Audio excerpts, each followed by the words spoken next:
Magandang hapon po. Ipinagpatuloy ngayong hapon ng Senate Blue Ribbon Committee ang pagdinig sa issue ng huweteng. May flash report si Lala Roque. It is, Your Honor, under that Lala?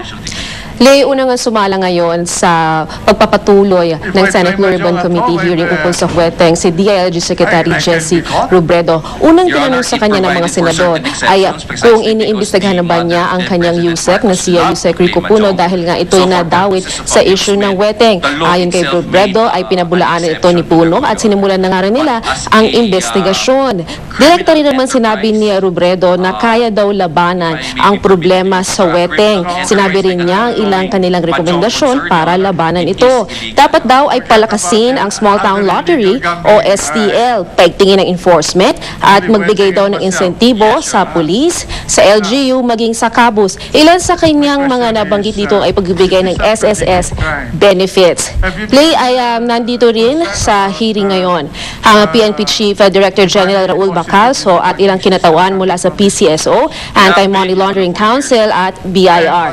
Kanina Lay ay binanggit ni Senate Blue Ribbon Committee Chair DG Gongana na inibitahan nila ang negosyanteng si Tony Boy Cuangco at si USEC Puno pero kapwa sila hindi makakarating dahil sila ay nasa ibang bansa.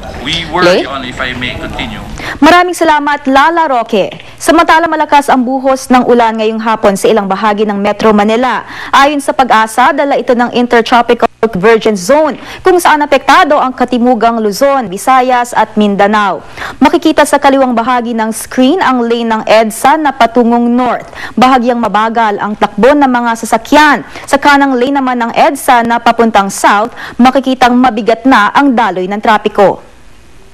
Mula sa tahanan ng katotohanan, ako po si Lay Alves.